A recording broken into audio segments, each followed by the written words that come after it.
Grand Rising, guys, here with another video. And in this one, guys, I want to talk. First of all, SRMBG, thank you. I know you didn't invent the word. I'm not sucking up to you, but you started using this word on YouTube. And it kind of brought me back to the days where I used to use this word. So I got inspired to do a video about this. I'm going to tag you and a few others in it. But let me cut to the chase, guys, and listen. Um, where to start, guys? I've been through a lot of things in my life, guys, and I used to do kickboxing in the past, so I know how to defend myself. I can tussle. I can like go fist for fist, pound for pound. I can go, I'm well rounded with everything, I also work on my cardio, so I know how to squabble. But the thing is, not to fight. Like Bruce Lee said, there is no enemy, The best fight is not to fight at all. And I've been in a lot of stuff, guys. And now that I think about it, it was the Kamikaze Demon a few times. And I'm going to give you a few a few years ago, 2 years ago, 2 to 3 years ago. I was sitting with a sold guy, believe me or not, from Thailand, But you know how the Matrix does, After a while, he got to know a Dutch woman, a beautiful ginger woman at that, but she's not awake, So it's just like Bruno Baraba said, the Matrix will use someone close to you to tap that energy, to take that energy from you, to suck energy out. Pause. But what happens is we were having such a high vibrational day. And out of the blue, this like Iranian guy came, and I felt something odd. He was locked onto us immediately, but he had like a mouth mask. He had like a mask on, because of COVID-25 at the time, And I remember me and the guy from Thailand were high vibrational that moment, And there came this Dutch guy. This always happens like that. Who's negative? He's negative, He is somewhat awake, but he's negative. Negative organic portal. He came and like the frequency shifted, and I don't know what happened there, but the Iranian guy and him got into a discussion about the face mask, and he started insulting the guy.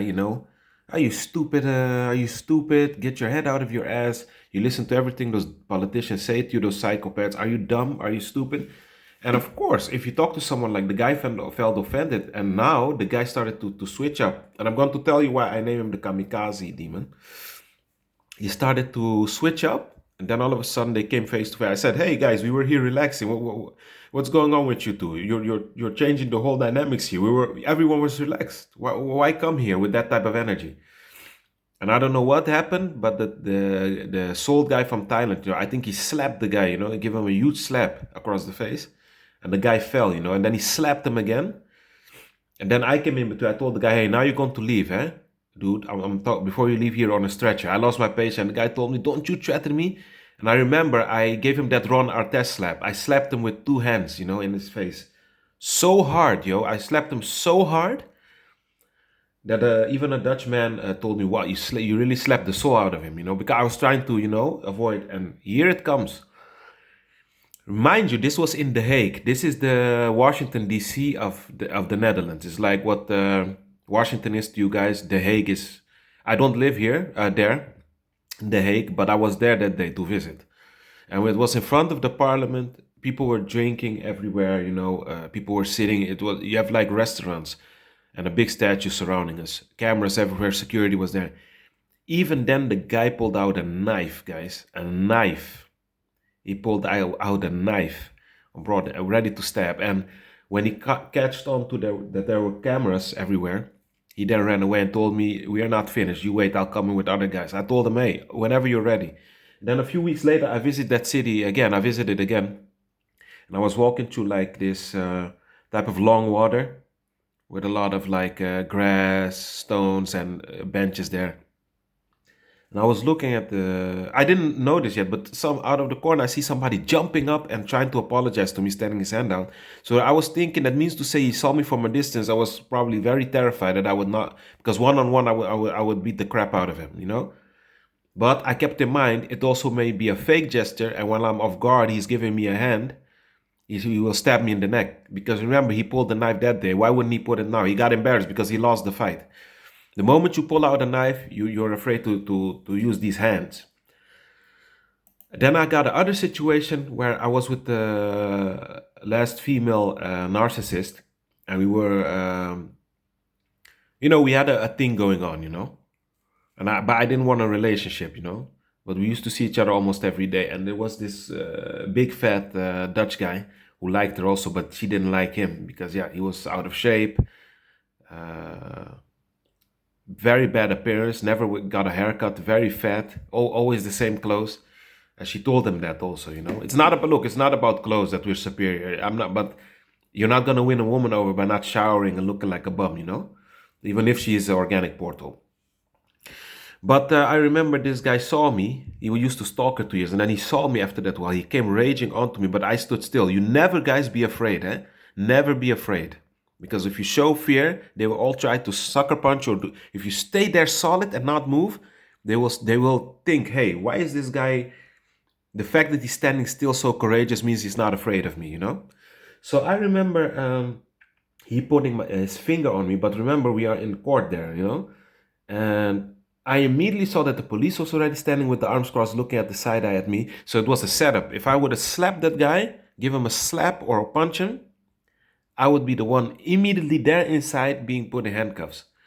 So I've been in a lot of stuff, guys. I was in a city a while ago, 2 years ago, Central Station. I was looking inside. I was waiting for this anthropologist, a friend of mine from the past. He's Caribbean. He has a lot of degrees. I can learn from him most of the times, about different cultures and so forth. So I was there and I was looking inside, but I was looking to see if he was coming. But from the perspective, if you're inside, you look out, you think somebody's staring, you're looking for a fight. So this Caribbean light-skinned guy came outside in my space. I'm telling you, man. I'm telling you. Really angry. Stop looking at me, son. Stop looking at me. I will escalate here. I will hurt you.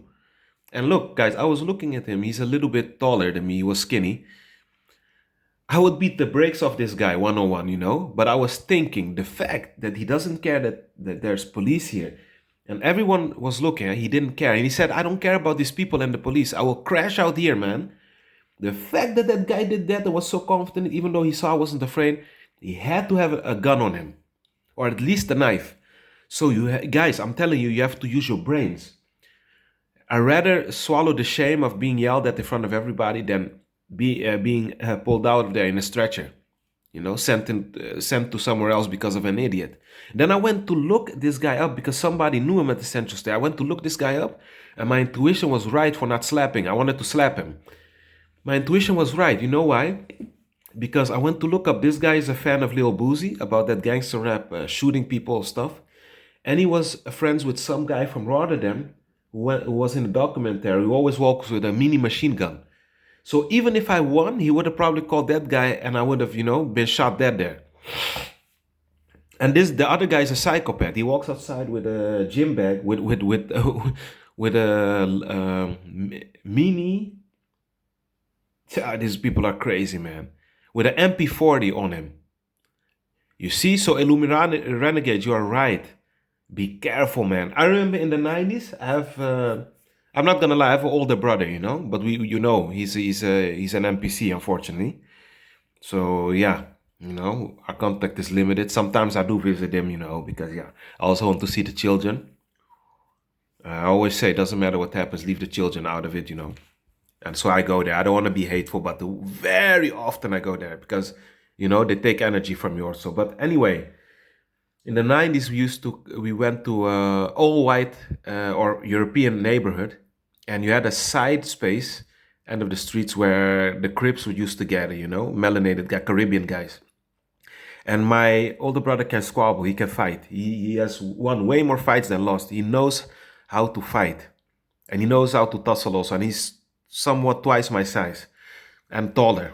He's like 6 foot. I'm like five. I'm five. I'm 5'10" or 5'11". But anyway, in the 90s, he beat up a few people. But then that time it was different, eh? When you used to see each other the other day, I remember him walking there. My father was always a little bit afraid of, I understand, I understand. And the guys just used to greet him after beating the guy's ass. Guys, after around 2010, 12, this dynamic changed. You beat up someone now, you have to protect your neck. You have to watch outside, man. That's why I stay out of trouble, because it's not about fighting anymore. Even Mike Tyson said that nowadays he changed because everybody can kill you.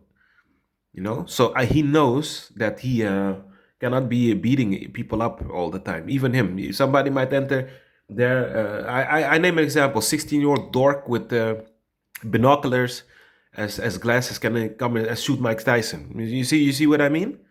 So these times have changed, guys. But these Kamikaze Demons, I'm telling you guys, I'm telling you. And the last example before I close this video, I was at the gym in 2015, exactly 10 years ago to this day.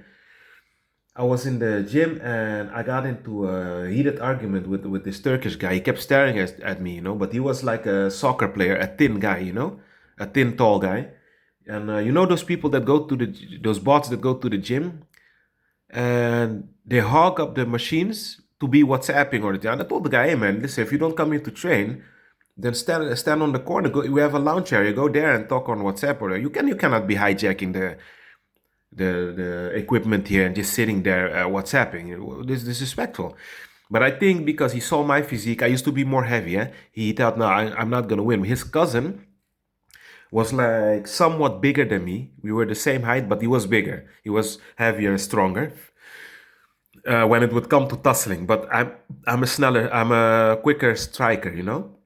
So we were there and he came to confront me and I told him, no, listen, dude, you or him, I don't care, or you both, man. Listen, I'm not going to be disrespected. Come here to train. You don't come here to WhatsApp with people. Do that in your house. So I say the same thing in your fuck face than I said to his face. And so what? What?